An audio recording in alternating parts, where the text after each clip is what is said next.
Hi and welcome to Pebbles channel.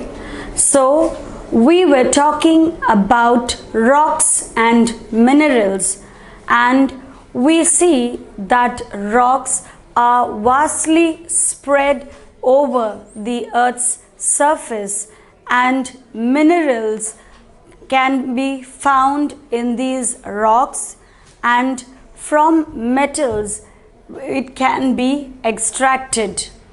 Talking about the rocks have been over decades have been broken down into smaller pieces by natural calamities, by wind and heavy rainfall. These have all led to the breaking of the rocks into smaller pieces and depositing them as they carry them along their way. Rocks can be grouped into three types, that is your igneous rock, sedimentary rock and your metamorphic rocks. Igneous rocks are formed when the magma under the earth's crust comes out. When there is a volcanic eruption, the magma that is under the earth's crust comes out and is called lava, and it is spread on the surface of the earth. It cools and hardens and becomes igneous rocks. There are some examples of your igneous rocks. They are granite, obsidian, basalt and pumice. So these are the four most important types of igneous rocks: granite, obsidian, basalt and pumice. And these are mostly soft and can be used in building materials. Moving on to the next is your sedimentary rocks. Sedimentary rocks are formed by the deposition of sediments over a period of time.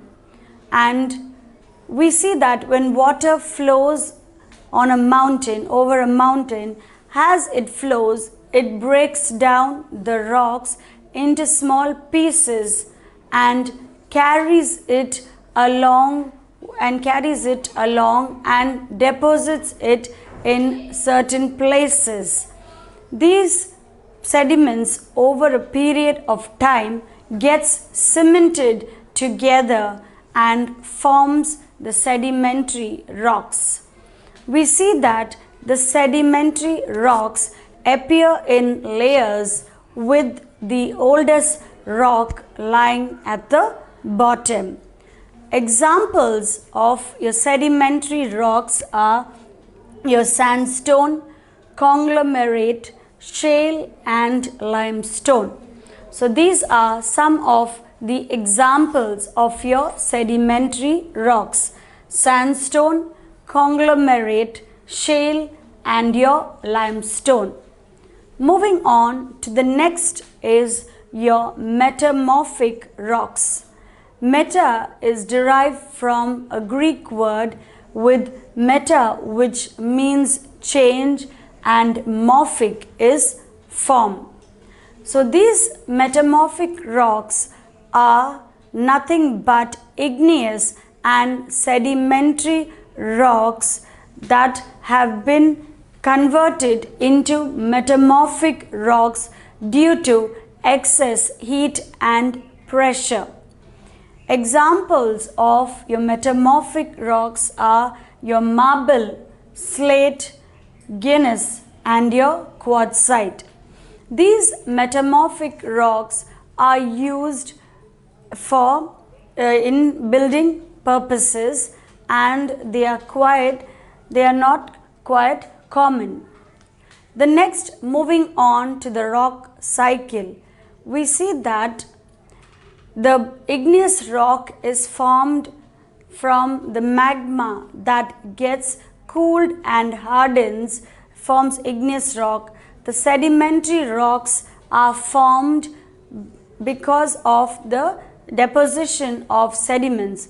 And these two rocks, that is your igneous rock and your sedimentary rock, they finally, due to heat and pressure, they become metamorphic rocks. So this is a type of cycle, and hence this process is termed as your rock cycle. Moving on to minerals. Minerals is nothing but an element or a chemical compound. Minerals are either found on the earth's crust, or that is inside, or on the earth's surface, and they can be extracted by mines and quarries. The process of finding, extracting and purifying metals from mineral ores are termed as metallurgy. Moving on to the next, that is coal. Coal is nothing but the mud and sand over a period of time becomes a hard, lumpy, black natural metal that gets later it is called peat, and this peat, coal is extracted from this peat. Moving on to the next, talking about your petroleum. So we see that petroleum is also formed in the manner of coal. The pressure that is exerted by heat and weight of the rocks on the piles of dead, rotting plants and animals turn them into liquid oil. We've seen that minerals can be subdivided into metallic and non-metallic minerals. Iron and gold are termed as metallic minerals, and the others are known as non-metallic minerals. Coal is made from decaying plants and animals.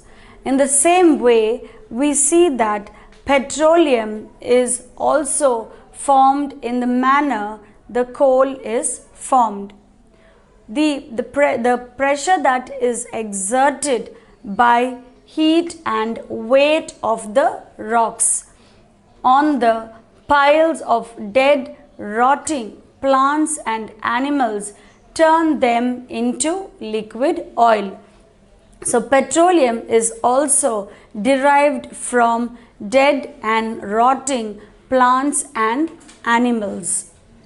Fuels like your petrol, diesel, kerosene and natural gas are obtained from petroleum. So we see that petroleum is extracted from decaying or dead, rotting plants and animals. Other fuels like your petrol, diesel, kerosene and natural gas are obtained from petroleum. These fuels are used on a large scale for cooking and also to run vehicles and machines. So these fuels like your petrol, diesel, kerosene and natural gas that are obtained from petroleum are used on a large scale for cooking, for running machines and for running vehicles.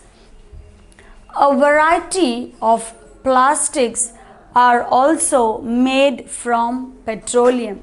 So we not only make fuels from petroleum, but also plastics can be obtained from petroleum. Petroleum is very useful in our everyday life. That is why we call petroleum as black gold.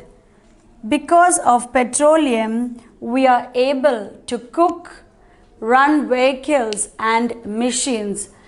Even plastics can be obtained from petroleum, and we know that petroleum is very essential for our everyday life, and hence it is referred to as the black gold. The deposits of mineral ores, coal and petroleum under the earth's crust are limited in quantity. So we need to use these resources in a proper way as they are limited in quantity. The mineral ores, coal and petroleum that are found on the earth's crust are limited in quantity. So talking about how we derive petroleum and what are its uses.